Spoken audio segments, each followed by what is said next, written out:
Yeah, like we were saying before, I mean, we're staring down the barrel here of a pretty serious snowstorm here in the city, and I in my resource anxiety to get everything prepared and be able to kind of weather the storm, I called upon an old friend from growing up and in college and stuff like that. Was an old fan favorite, Mr. Boston's Blackberry Brandy. Listen, man, it's controversial, and it's I can't imagine I would like that. That sounds I'm surprised that that's not something that like you I'm surprised you didn't react to it like, oh yeah, certainly I know that stuff, because it's just like it just seems like a staple of just like youth, I guess I can say. Like, what was the liqueur I sent you a picture of in the liquor store again? We were in the liquor store, and there was like a bottle of some it's like some liqueur that, like, basically anytime I see any kind of liqueur like that, like I imagine like I just think of like Ernest Hemingway novels, because like in his books everybody's fucking like drinking those fucking like weird liqueurs that I've never heard of, and that's also what Dwight drinks. Mostly is what I've discovered. And so yeah, we had to text him, send him a picture of the bottle, and ask him if he'd had this one, and he had Galliano L'Aperitivo, which is Galliano. Not to set up the rest of this episode with the Italian excellence we'll be talking about, but I figured as far as the proclivity for maybe things that would have been popular 90 years ago, I figured why be depressed now, and instead of I can just be depressed but drinking things in a historical manner. Dwight for some reason loves the disgusting Italian cocktails. I don't understand it. It's almost like someone said, Italy, your food is too good, you're just gonna have to make disgusting cocktails to balance it out. And again, not being a paisan, I say this with all due respect to my paisan brothers and sisters, but it's in Italy. It's a country that doesn't do sicky sweet. There's just not like a lot of sicky sweet things. Like desserts are like semi-sweet, bitter, that sort of thing. And I've come to appreciate that. There's like the Negroni is just like, I think it's a great drink, and I've spent the better part of every summer for the past 6 years drinking them en masse. What can you do? Dwight probably gets wasted off of prune liquor. One time I drank this dude from the Czech Republic. He once brought. I knew him in college. He had this. What was it? Oh, his plum moonshine. And I was so fucking. I don't think I've ever. When people ask you what you got like the most sloppy drunk on, brother, this was definitely it. I showed up. Was it Slivovitz? I don't even know what the name is, but so I wanted to watch the school soccer team, and the cost of admission was $5, and for some reason I only had like $4.30 on me. The stadium, for the record, was like a block from my apartment, so love it. Anyway, but they wouldn't let me in. They wouldn't let me in, Come and on. I'm looking at the stands. They're like, maybe like 200 people there. And for the longest time, I was so baffled by the fact that they did not let me in. And I've been wondering why that is. And it just occurred to me it was probably because I was plastered. Like cross-eyed. That'll do it. Couldn't fucking speak straight. The fact that you came up like a dragon because your breath was on fire with plum brandy may have had something to do with it. The next morning, I was so hungover that I had to drink water just to throw up. Jeez. It was awful. That'll do it. Stay away from the plum liquor. Now when I was a young boy, about the age of 5, my teachers taught me I could be the greatest man alive. They told me I could change the world, be whatever I wanted to be. There was no one in the world like me. Every one of us was so unique. I'd not be an average man. No sir, I'd be no average man.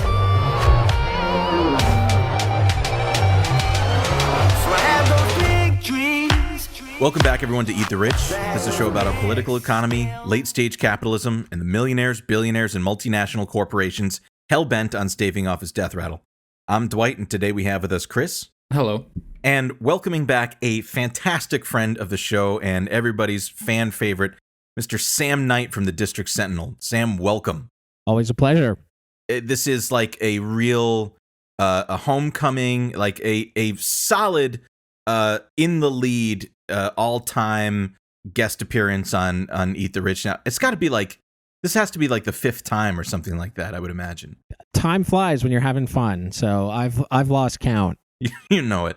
And of course, you know, we've called upon you for a very specific reason, because this episode was a long time coming, because there's no end. Like the things that need to be covered for this topic to discuss the esteemed Speaker of the House, Nancy Pelosi. It will always continue. Like the amount of garbage that she is attuned to will continually grow. And it seems like in the last 20 years in an exponential way. And so we wanted to pick this up with somebody that's a bit of an expert in her history. Yeah, I think she's a perfect fit for the show. I mean, in addition to being an agent of capital and also like capital personified, as we'll get to later in terms of, what her husband and family do. Pelosi has also effectively led the House Democratic Caucus. Not effectively, she has led the House Democratic Caucus now for about 2 decades. I think definitely a little over 2 decades now, which I believe makes her the parliamentary leader in maybe even the whole world, but definitely in like industrialized countries who have held their position the longest. I mean, think about another leader like Angela Merkel, who was in power forever. Her party had to win elections like over and over and over again for her to be in power. All Pelosi has had to do is secure the loyalty of the House Democratic Caucus and also win her congressional election, which we all know that incumbents, more often than not, they can hold on to those seats forever.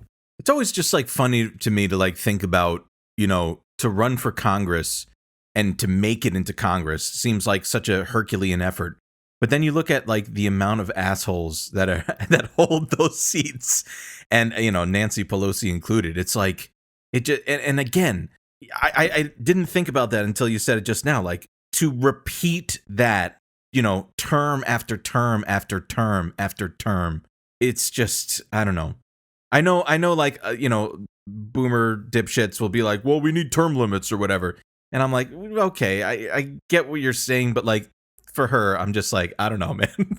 It's bad. But it might be worth it just to take out Pelosi. I mean, she really just personifies how awful the Democratic Party is, because what it comes down to is the entire caucus like refusing to challenge her and not coming up with any better alternative to her leadership. Yep. Yes. And as we know from her, just like the Democrats aren't good at most things. One of the things that they rally together and codify together to do extremely deftly is to clip the left at its knees. That's right. So to set this up, before we just kind of get into her background, because I find that to be a bit interesting, although we've got a lot to cover, so I don't want to dwell on it too much. I have 4 clips I would like to play for us that to me kind of set up her as a oh God, I don't know. It's just some of the most upsetting little clips I can find. And again, there's hundreds of these, but these are the 4 that I wanted to take a look at. Anyway, so yeah, this came out in 2014 as a reaction to Eric Garner's murder, as well as the Black Lives Matter, movement that came as a result. All across our country, communities are demonstrating their grief over the deaths of Eric Garner, Tamir Rice, and of course, Michael Brown. For the most part, these demonstrations have been peaceful. Most currently, they have been peaceful. It is our hope that they will remain so, but the voices that are speaking out will be heard. Of course, our thoughts, our prayers, our hopes are with the families, and we take our lead from their guidance for peaceful demonstrations as well. I support President Obama's recent call for measures to increase trust between law enforcement and communities, and Attorney General Holder's call for federal investigations. It's very sad. All lives matter. Oh, Yeah. And I see the fuck signs you. that all lives matter. It should be a given. Let's hope that it is. Wow. I mean, I think aside from the fact that she said all lives matter not once but twice, which is just hideously racist, she also, I assert that there's like a veiled threat in there by saying that you people better follow the victims' families' example to not be violent. I hope it will remain that way. That to me seems so sick. Sam, your face is saying a lot. I'm just thinking about Pelosi and all the other House Democratic leaders kneeling in kente cloth. Oh Yes. my God. Yeah, that's exactly what I was thinking about the entire time as well. Yeah. Fuck. Jesus Christ. Again, you know, the caucasity. The caucasity is all I can say. You know, I mean, she says in like every other weekly press conference, she spends like half of her time talking about how much we need a strong Republican Party. And she's always looking for the mythical good Republican. And it's like, again, when she says those things, I just think back to the kente cloth. It's so offensive. It's so offensive. It is so fucking tone deaf and racist.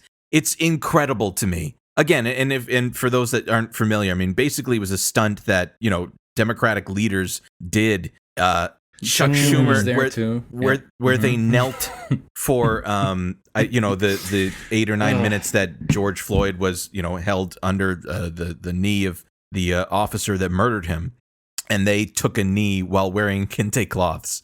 Again, like in my opinion, it's a form of blackface. I just think it's just so offensive. It really was astonishing. Like one of the most memorable, for better or for worse, in this case for worse, memorable political performances of the past. I don't know how many years, but certainly of the Trump era. Nobody asked for it. No. Who does that appeal to? What is the constituency that appeals to? The K-Hive? Yeah. Yes, rich liberals. Okay, Like that's true. the same people who like went ape shit on Twitter when she tore up Trump's speech and did the clap. Oh my God, that was so epic. The epic I forgot clapback, about which that. Yeah. she wasn't even at that point. She wasn't even doing it. I think people only noticed it or made something of it because of the speech ripping. But if I recall correctly, she said later, she was like, "No, there I was not sarcastically applauding him. I was just clapping. I was just clapping. And the blue no matter who dipshits on Twitter will, you know, they're like fucking, you know, they love their slop. Just fill up their trough and they will run to it." So the next clip, and Chris, if you would play that as well, it's a Twitter thing. She did a town hall a few years ago with Joyanne Reid, and to set this up, there's a young black woman that comes up to the mic to ask her a question, and I will allow for her to speak for herself. This is Shelley Ward, a senior studying journalism and media studies. Shelley, what's your question? Congratulations on the election. Thank you, Do you support the Black Lives Matter movement? Well, I support the recognition that Black Lives Matter, for sure, and I have incorporated that in many of my statements. I think it is, all lives matter, yes. There it is. But we really have to redress past grievances in terms of how we have addressed the African American community. I had a real privilege yesterday to address the swearing in of the new Black Caucus members. At least eight new members elected from places that are not majority Black communities. So this was a real breakthrough. So I think that we're all, working together to make sure that every part of our community, whether it's the immigrant community, whether it's the Black community, whether it's women's community, and the rest, not only matter but rule. Just I mean, I wish that everybody could see the look on the face of the young woman that asked this I was just about to say that. She goes from smiling ear to ear to just like, is this shit for real? Sheer, just aghast. Just aghast. Again, the completely talking down to this young woman, looking her in the eye and just saying like, you don't matter is kind of what I took from this. And then saying, I have black friends. Like, oh, I actually, I was with. Hey, I don't care if you're black, white, green, purple. Actually, I was with the. You might recognize it. I was with the Congressional Black Caucus the other day. So condescending and just utter contempt that she has for this person that asked her the question. The way she was talking about like grievances, like she was talking to a shop steward, like yes, not injustices. Was yes. Like. These are your complaints. This is your point of view. I guess we'll adjudicate it or whatever, She was born, when was she born? I think 1940. And imagine like growing up from being around from like 1940, going through living your adolescence before the Civil Rights Act, and not like absorb and just still saying like, well, these are grievances, just the tone deafness of it is unbelievable to me. Well, as we'll talk about later, she's from a political family, like a ruling class political family. So, I guess she internalized the social management aspects of that very, very much so. Chris, if you would play the third clip there I put into the chat. Sure. What I've seen on NYU's campus and what I've seen in polls all over in CNN even, a Harvard University poll last May showed that people between the ages of 18 and 29, not just Democrats, not just leftists, 51% of people between 18 and 29 no longer support the system of capitalism. And that's not me asking you to make a radical statement about capitalism, but I'm just telling you that my experience is that the younger generation is moving left on economic issues. And I've been so excited to see how Democrats have moved left on social issues. As a gay man, I've been very proud to see you fighting for our rights and for many Democratic leaders fighting for our rights. But I wonder if there's anywhere you feel that the Democrats could move farther left to a more populist message, the way the alt-right has sort of captured this populist strain on the right wing, if you think we could make a more stark contrast to right-wing economics. Well, I thank you for your question, but I have to say we're capitalist. And that's just the way it is. However, we do think that capitalism is not necessarily meeting the needs with the income inequality that we have in our country. And let me just tell you this. Which has since gone so much farther. About 40 years ago, a little bit more now, no less a person in terms of capitalism than the chairman of the Standard Oil of New Jersey said. He talked about stakeholder capitalism. Capitalism that said when we make decisions as managements and CEOs of the country, we take into consideration our shareholders, our management, our workers, our customers, and the community at large. At that time, the disparity between the CEO and the worker was about 40 times more for the CEO than the worker. As productivity rose, the pay of the worker rose and the pay of the CEO rose. Everything rose together. Around 20 years ago, it started to turn into, maybe 15, 20 years ago, it started to turn 40. into shareholder capitalism. It was 40 We're years strictly ago. talking about the quarterly I believe report. 45 from So a CEO would make much more money by keeping pay low, even though productivity is rising, the worker's not getting any more pay, and the CEO's getting a big pay because he's kept costs low by depriving workers of their share of the productivity that they created. And as I call it, a right angle going in the wrong Trevor, direction. let me tell you about a guy named Henry Ford. The disparity between the CEO and the worker into the shareholder capitalism is more like 350 to 400 to 1. From 40 to 1 to 350 All right, Chris, to you can stop it here. Wait, what I don't get that was is, the end of it. and maybe I'm jumping the gun here, but her father was like a New Deal Democrat, right? Like you'd think she would be Yes. able to just like regurgitate a line about FDR, be like, yeah, I think we need to welcome the hatred of certain people, like in terms of the economic royalists, as FDR would call them. No, she's just droning on and fucking on and praising a CEO of Standard Oil. Yeah, that's what, like, again, the fact that she had at her fingertips a quote from a Gilded Age industrialist is like, it's so funny to me. But the thing that really is stark, aside from the fact that she just totally shut down that kid in the first, 2 seconds of her talking about it, and also just saying like, hey, fuck you, kid. We know better than you, because of course, I think that she, represents, a bastion of the managerial class. Like, we're your managers. You do what we say, and that's how it works. But we're Democrats, so we recognize that it could be better. But she deftly, I think, aside from the fact that she got her kind of timeline a little bit wrong, but okay, whatever. She understands very well what's happening. That she described extremely well, like, the productivity pay gap, the fact that, the productivity has increased like 6-fold since 1979, while wages have remained stagnant. I will critique her to say that, CEOs are not the top class in this country. Like, the shareholders, like the majority shareholders, the people that don't even have to show up in an office are the ones that are. But, I get it. That's her messaging, right? CEOs and the worker and all that stuff.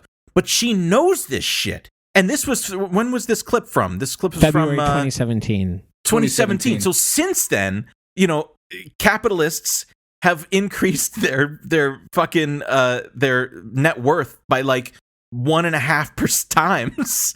It's become so much more exacerbated all the time she has been the Speaker of the House and has had that seat of power. So that's just like, that's the part that I can't fucking reconcile. It's so crazy to me. Have we mentioned yet that her net worth is like over $100 million? Yeah, exactly. So, okay, so just to close this out, Chris, if you would play the last clip, which is to me the most condescending, clip that we have. Hell yeah. You have these wings, AOC and her group on one side. It's like 5 people. No, it's the progressive group. It's more than 5. I'm a progressive, yeah. No, of course. All right, you can stop it there, Chris. Just, of course. This to me, the people that they're referring to are women of color, and I find it to be this is the part that just like gets me to my core, because not only did she just lie and say, well, I'm a progressive, the point of her saying that is to say like, well, it actually means nothing. And these people actually don't have an ideology. And, moreover, at the same time where she purports to be the leader of the party that is the one that can do anything about social issues, in these past few clips of her talking to people of color and a gay man and her colleagues in the House that are women of color, she did nothing but dismiss them. And so even just like, this is supposed to be the person that's the head of the party that has the command of like the social progress that everybody in this, everybody that has a dog in this race is begging for in this country, is that social progress. And she just said a giant fuck you to every single one of those things. I can't imagine the fucking, the audacity, sure, the caucasity. But could AOC and Ayanna Pressley, etc., could they kneel for 8 minutes and 45 seconds in kente cloth?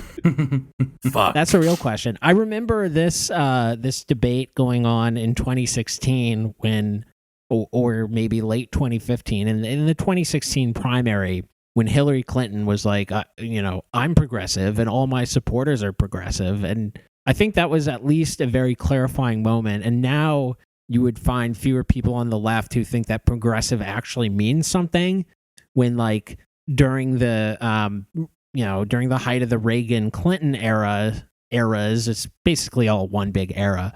But, from like the 80s and 90s up until 2008, progressive was like kind of like a wink nudge, like, okay, like I'm kind of like a social democrat sort of thing, like I'm not a liberal. I have something else going on. I believe in economic, substantial economic intervention.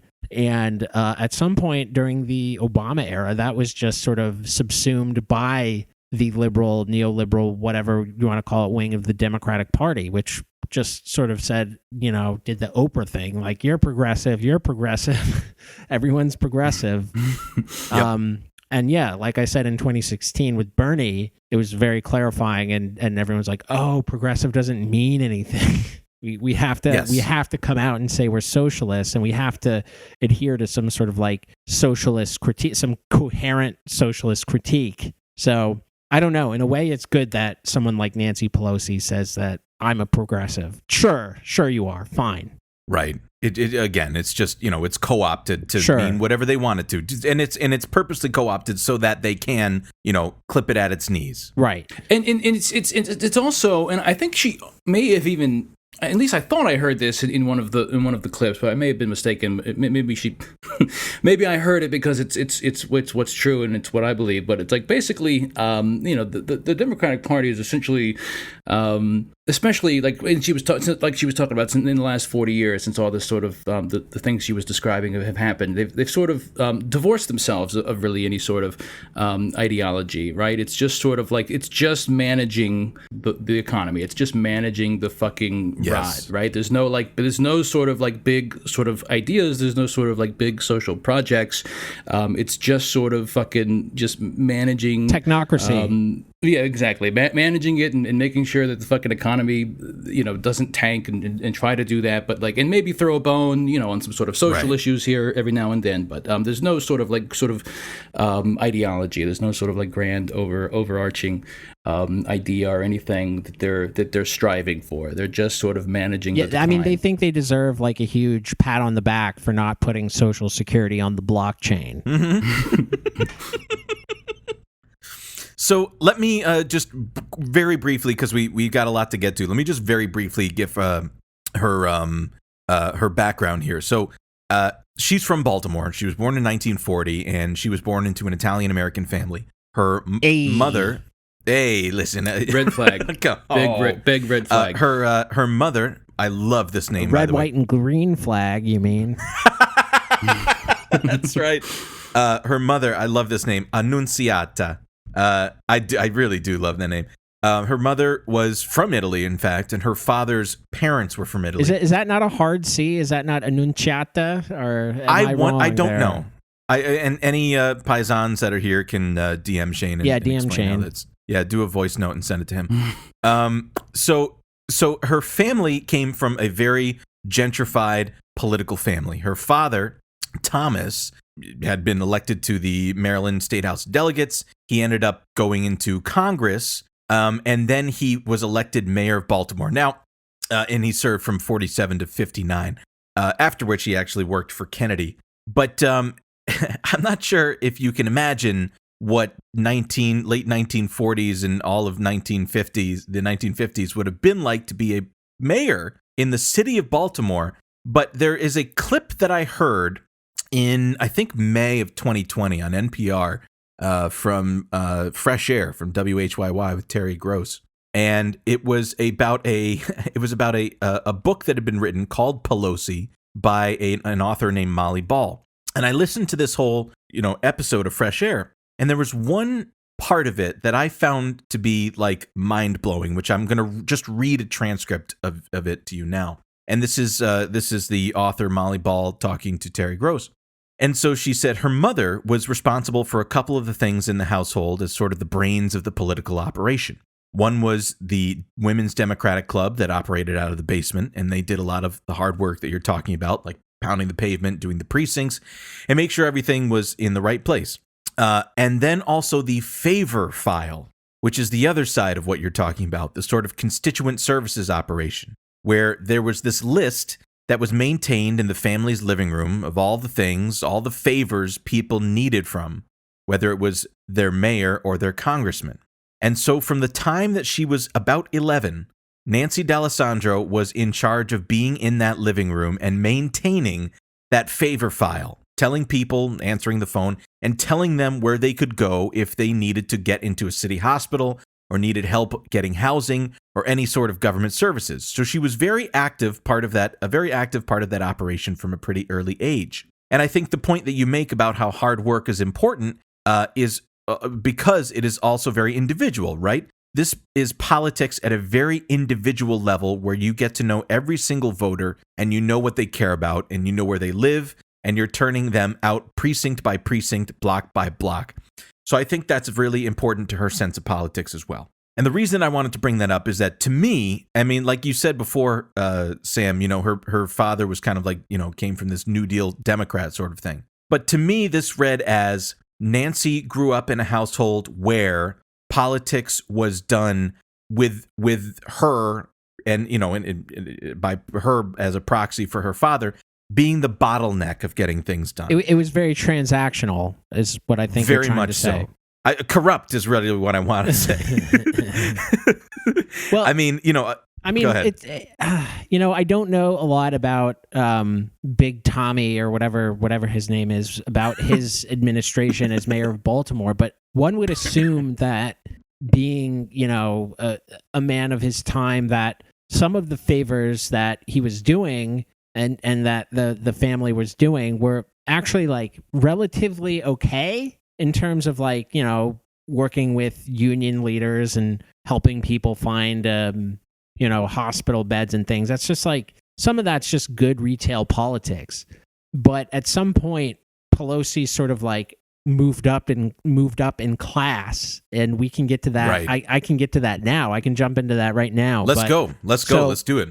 Yeah, let's do it. Yeah. So Pelosi met Paul, who I believe Chris is going to tell you about a little later, but she met Paul in college, her eventual husband, Paul.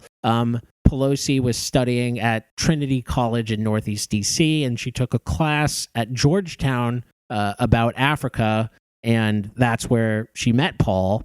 And long story short, she basically, you know, Paul's a financier. She moved up in class, and she got her start in Democratic Party politics because she's rich. And I will read a brief excerpt from a profile of Pelosi that came out in The Atlantic in 2015 by what's his name, Andy Kroll, who I don't think he's related to Nick Kroll, but maybe I was wondering that. Maybe he is. Either way, I think his profile of Pelosi is very illuminating, so to speak. So here is her entree into Democratic Party politics. The Pelosi's lived in a spacious house in San Francisco's Presidio Terrace neighborhood. The mayor was one of their neighbors. One day, Pelosi recalled, a friend who was plugged into the local political scene visited their home. The friend took a look around and said, you have a big house. We'll be having lots of Democratic Party events here. Pelosi thought to herself. That was presumptuous, but she said okay. Their home quickly became a fixture on the local fundraising circuit, with the Pelosi kids ferrying plates of hors d'oeuvres from the kitchen to the guests. And this is effectively how she got her foot in the door. The way she tells it, her return to politics in earnest didn't happen until 1976, when then Governor Jerry Brown announced he was running for president. Pelosi had hosted events with Brown and gotten to know the governor. Drawing on her knowledge of Maryland politics and her family's contacts in the state, Pelosi helped orchestrate a surprising victory for Brown in Maryland's primary. Brown fell short in his bid for the nomination, but the campaign established Pelosi's credentials. She rapidly climbed the ranks to become the chair of the California Democratic Party. Now, she really made her breakthrough by winning a congressional seat in 1987, and she was basically handed the seat by the party apparatchiks or whatever, nomenclatura, whoever, you know, the people pulling the strings. There was a congresswoman named Sala Burton who she I don't want to say inherited the seat, but basically the person who held the seat before her was her late husband. So she basically won that seat after he died, and then she herself was stricken with colon cancer and said she was stepping down. And on her deathbed, she tapped Pelosi to be her replacement, and Pelosi won the Democratic primary, which is effectively the election in a very blue district. She won that by about 4,000 votes. So this is basically how she got her foot in the door and held on to congressional power for 35 years now. It was more or less handed to her, and she was a fundraiser. There's just one thing I wanted to mention, about her coming from a like a political family. She actually, it's kind of funny. There's a picture of her. She met JFK in 1961, and there's a picture of them together. There was that was a strain of QAnon thought. To link her to the Kennedy assassination. Jesus Christ. For a little while. Jeez, I mean, with QAnon, you may think that, if she knew John Jr., that like she should be president or something. It's hard to tell with these people, but well, it's because JFK Jr. is the hero of the story, and she, obviously, as we all know, killed his father. So not going to fact check that. I just can assume you. No, don't. You don't have to. Not important. Yeah. There's another conspiracy theorist on Twitter that links her to the murder of Leo Ryan, who was killed at Jonestown, Guyana. Who's to say it's not? Well, I'm reading her financial disclosure form here, and what's this about Zapata oil? No. No, hers is much more fucking mundane and dumb, I'm sure. So she makes it into Congress. That's right. She makes it into Congress. In 2001, she becomes the leader of the House Democratic Caucus. Maybe I should take a break from her rise to go over some of her voting record in the Clinton era. So, yes, please. I was, I guess, a little surprised by this, that she did actually vote against welfare reform. Maybe this was her Catholic upbringing that, bad on a lot of things, but thinks that, the poor deserve their handouts. So she did vote against that. That was, like I said, it was surprising. She did, however, vote for NAFTA implementation. She voted for the crime bill. And she voted to repeal Glass-Steagall, which created a firewall between retail and investment banking.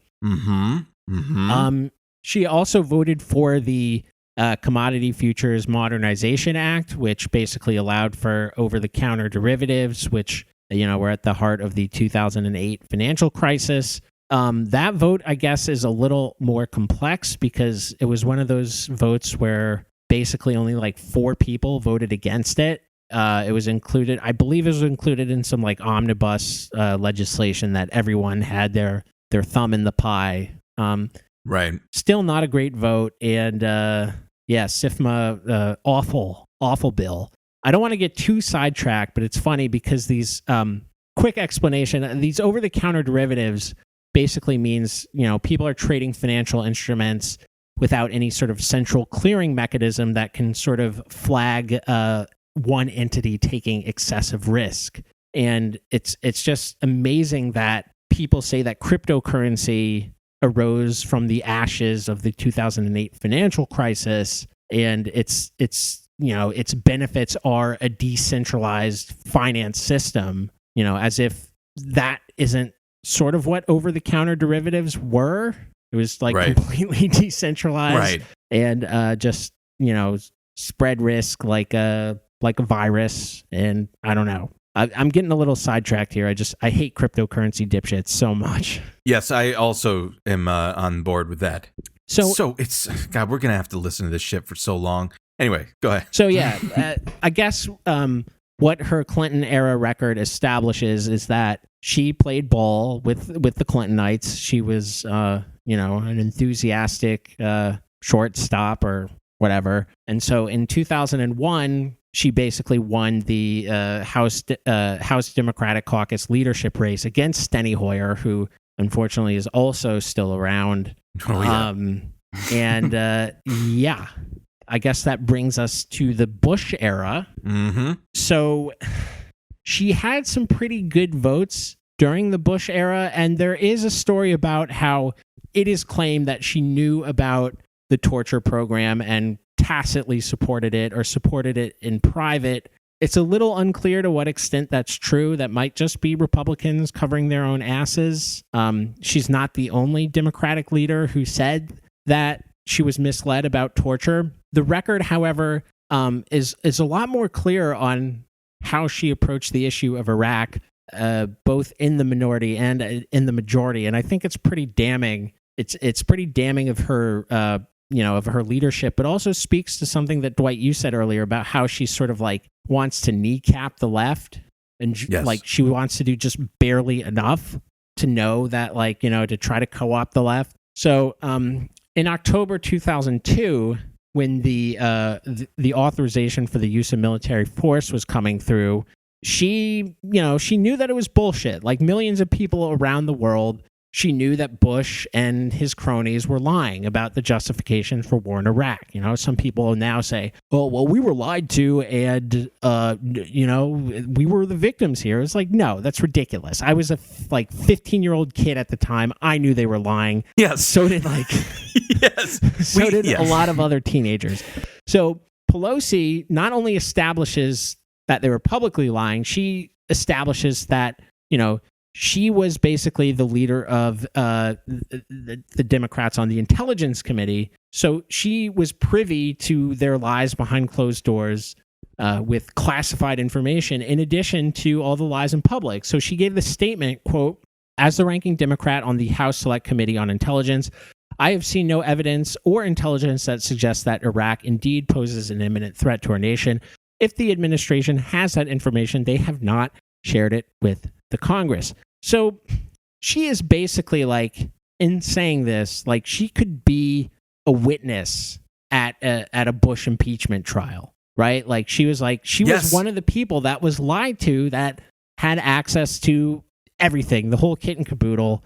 But when the Democrats won back the House in 2006, and that, if you recall, that if you were old enough to recall, that election was just driven by complete discontent with the Bush administration's handling of the war in Iraq. Yep. And she was just like, no, we're not going to impeach them. She never supported impeachment. John Conyers, who is the head of the House Judiciary Committee, which oversees the impeachment process in general, he was interested in it, and she joined the centrists in totally kneecapping. And kneecapping the whatever impeachment effort there was. And there were some, Dennis Kucinich introduced articles of impeachment, and he obviously didn't have as much sway as he should have in Congress, but it was there. It was there for Congress to do something about it. I mean, it was so heinous. Like, we all saw the pile on David Frum last night on Twitter. Oh my God! When he said that, like, weather people predict between 1 and 6 inches of snow. Like, is there any other profession where you can be that fast and loose with your predictions? Like, fuck you, motherfucker! You tell us. Fuck you.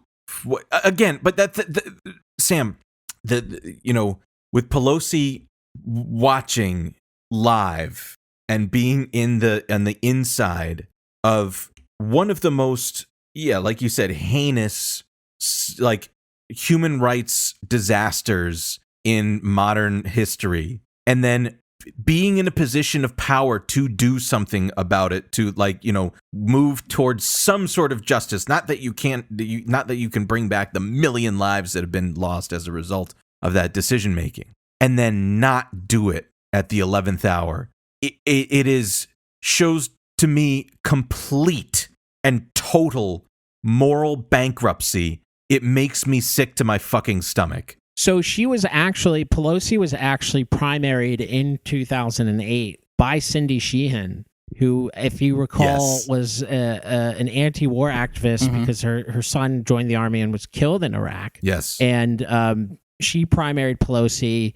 My understanding of how the campaign went is that Pelosi basically just didn't show up to any. She didn't refuse to debate, which is often is very common in Congress for an incumbent coming from a position of strength to just totally decline whatever challenge. Just don't even recognize it. Happened with the AOC and Joe Crowley. Yeah, I mean that ended up a little differently, but that's sort of how it went in the Sheehan Pelosi thing.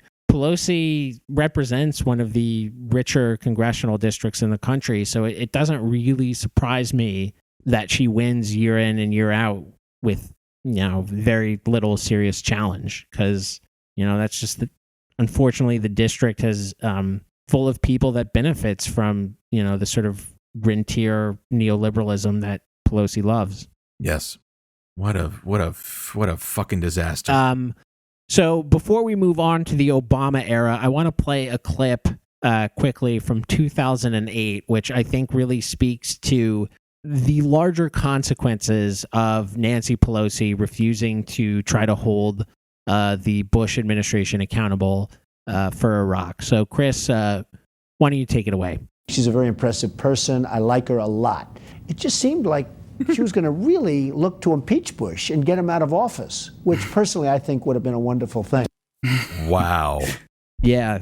That clip hits so hard now. I mean, I know I find myself saying this so often, but Donald Trump is absolutely right.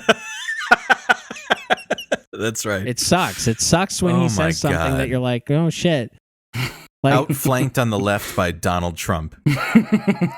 Unreal. I'll never forget during the Republican debates in 2016 where he was just like the Jeb. The towers came down on your brother's watch. He didn't really keep us safe. Who's when he's right, he's right.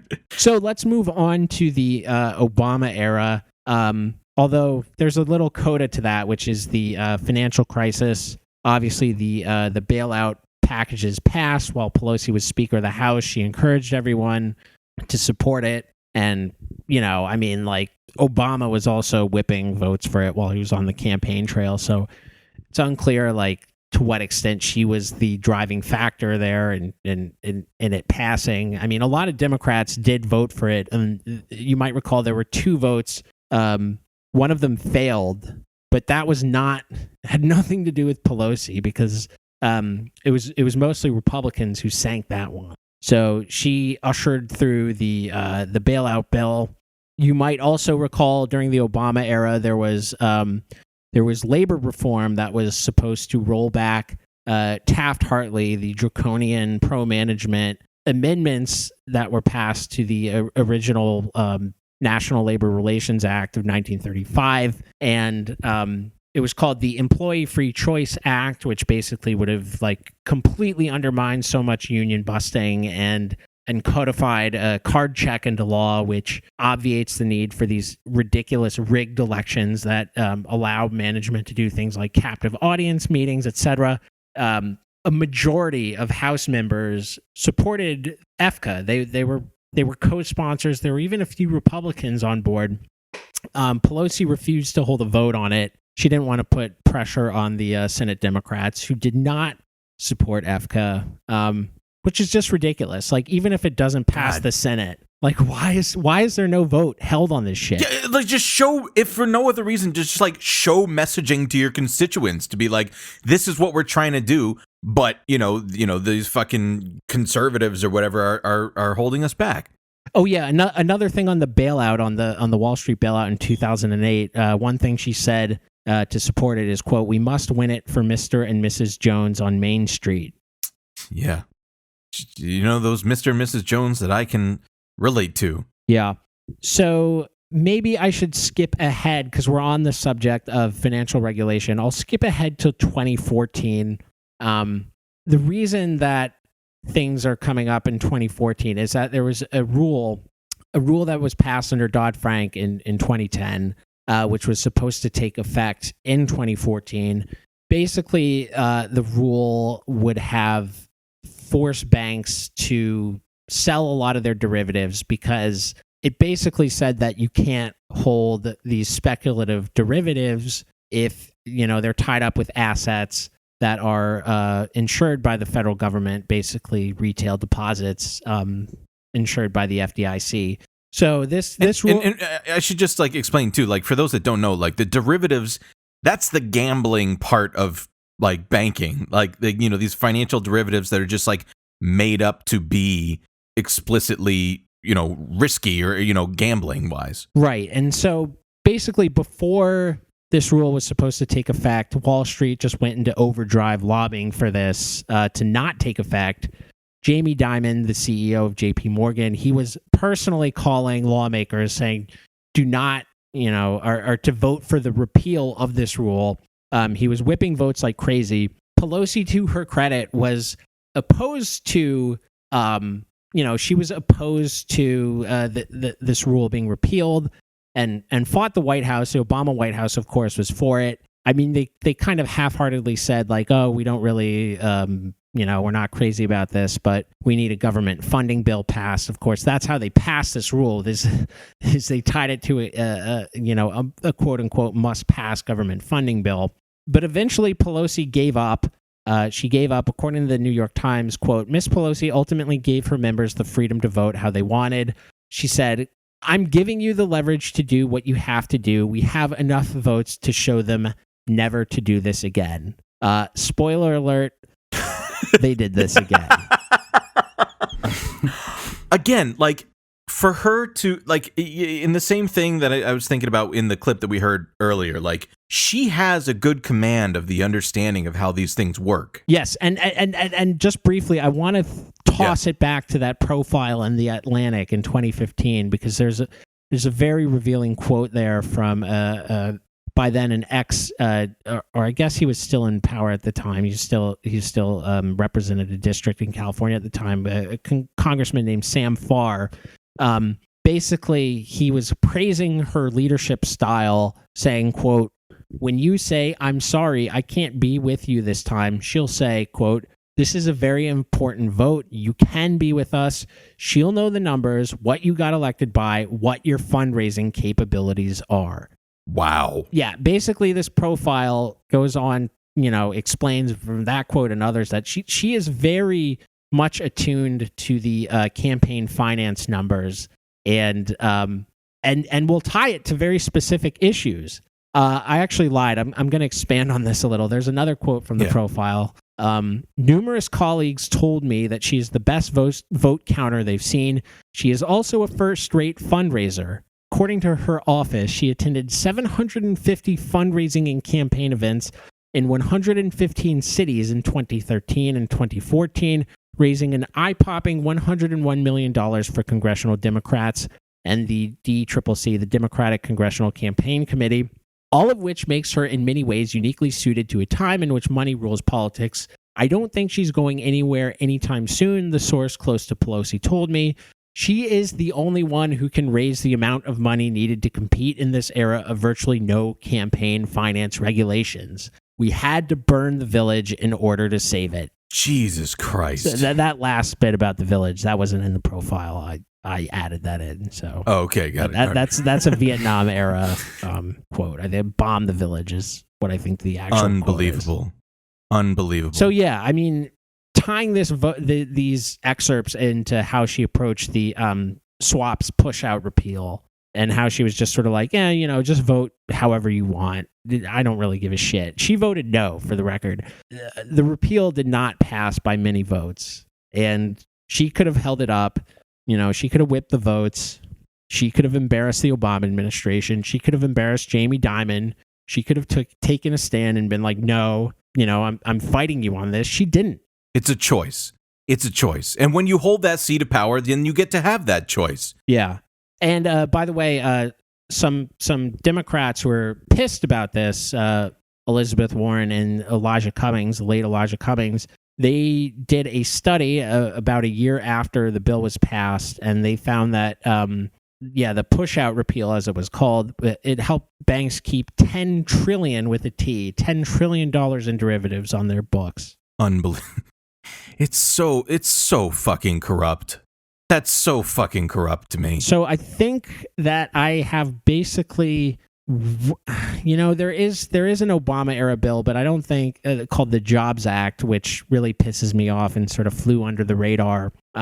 It's so, dude, I forgot about it until you brought it up the other day. Yeah. And I just like, I forgot about it. And I when I refamiliarized just myself with it, I was just like, this is so fucked up. I mean, just as a quick kind of primer on it, it's like, basically just, it was a handout to like small businesses. It was just like, what was your take on it? It wasn't, I mean, it was a handout to like tech grifters. It was like basically saying like, if you're, where is it? Okay, this is, let me properly cite this. This is, a summary of proceeding by Jeffrey Thompson, features speaker Ryan Matheson. I'm not doing the best job in citing this, but basically the the Jobs Act amended the 1933 Securities and Exchange. The Securities Act of 1933. It amended that to make emerging growth companies, quote unquote. It allowed them to skirt 5 years of financial disclosures under the 33 Act and shorten that to 2 years. It also exempted companies from pay ratio disclosure requirements and executive compensation disclosures that had been added to Dodd-Frank. So yeah, basically this allowed companies like WeWork to raise money on capital markets without fully complying with previous securities laws. Unreal. I mean, it's real. It's very real. But, there's one more thing from the Obama era about Pelosi's record, which I think merits a special mention. And hit it with him. That is the Stopping Trading on Congressional Knowledge, or STOCK Act. Now, Yes. I think we're about to get more into the Pelosi family's financial asset transactions. I think Chris is chomping at the bit to get to that. I'll let him get there. But, as a quote unquote geriatric millennial, I remember 10 years ago when the STOCK Act was passed. Basically what happened was that 60 Minutes did some expose on how there was a loophole in securities law, and basically that allowed lawmakers to legally trade on inside information about legislation. The idea being like, okay, if you run a company, you're not allowed to trade on the insider information about that company, but advanced knowledge about regulations that govern said company, like you can trade on that. Like that was something that was never considered when the initial legislation was passed. So basically, 60 Minutes did this piece on it and sort of exposed all these sketchy looking trades made by members of Congress and their spouses. And lo and behold, one of those trades that they highlighted was Paul Pelosi opting into a Visa initial public offering, or IPO, in 2008, as Congress was sort of debating credit card regulations. People old enough to recall will remember that credit card fees and disclosures about how credit cards were charging people interest. That was a hot topic around 2008 and such. Reuters summed up CBS's findings thusly, quote, "Within 2 days of the Visa offering, the 5,000 shares purchased by Paul Pelosi had risen $20 each." Nice little trade. Damn. And what is that? Is that $1 million? Is that a cool mill? I'm not so hot at math. Would someone else want to do that? Yep, that's a cool mill right there. Nice. So capital gains on that. So well done, Paul. And why don't we play this clip right here? Please. Oh, sure. Yeah. Good things can happen if you're a powerful member of Congress. Take Nancy Pelosi.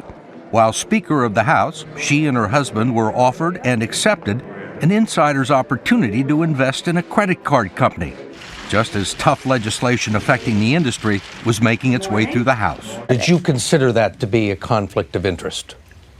I don't know what your point is of your question. Is there some point that you want to make with that? Well, I guess what I'm asking is, do you think it's all right for a speaker to accept a very preferential and favorable stock deal? Well, we didn't. She's so good at that. She's so mad. She's so mad that he had the audacity to ask her that. But that's like the same exact tone. Oh, there you go. That's like the same exact tone that she took with what was it, Leslie Stahl? In that other interview where she was like, well, I'm progressive. There's not many of them. It's just like we're a capitalist country. Immediate shutdown. Shutdown. I think pure contempt. I think part of it. I think the CBS reporter sort of threw her a bone in that he was insinuating that, or stating that she and Paul had some that they were offered like a sweetheart deal. And I mean, that's not necessarily the point. Is that like they know what's coming up the pike in Congress. Like they don't need a sweetheart deal. They don't need a special like stock option. They can take whatever options are available to everyone on the market and still gain an advantage based on what they know about what's moving where and when and et cetera, et cetera. Correct. In terms of legislation, obviously. Yeah, they're privy to the kind of information that can move markets, and it's definitely not the last time that Paul Pelosi has had incredibly good luck on a. He just seems like such a smart guy, though, like maybe he's just beating the market over and over again because he's just so good at economics. Well, as you can guess, we went a little bit long with this one, and it almost feels like we've barely even scratched the freaking surface. So we're going to pick this up next week in a part 2 for this with Sam Knight of District Sentinel. So we will see you then. Stay cool, folks.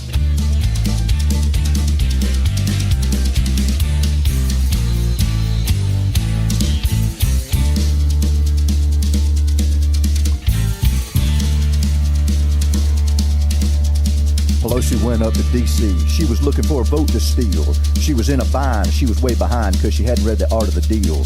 When she came across this golden-haired man with the economy smoking hot, then she jumped up from her Senate seat and said, "Boy, let me tell you what.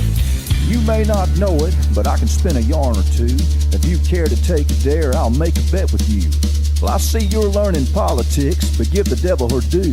I bet these delegates are gold against your soul because I think I'm better than you." Said, "My name's the Donald, and it might be a sin, but I'll take your bet and you're gonna regret, cause I'm the best there's ever been. Donnie, dig into your dough and play your campaign hard, cause all hell broke loose in D.C. and Pelosi's dealt the cards. And if you win, you get these shiny delegates of gold, but if you lose, Pelosi gets our soul."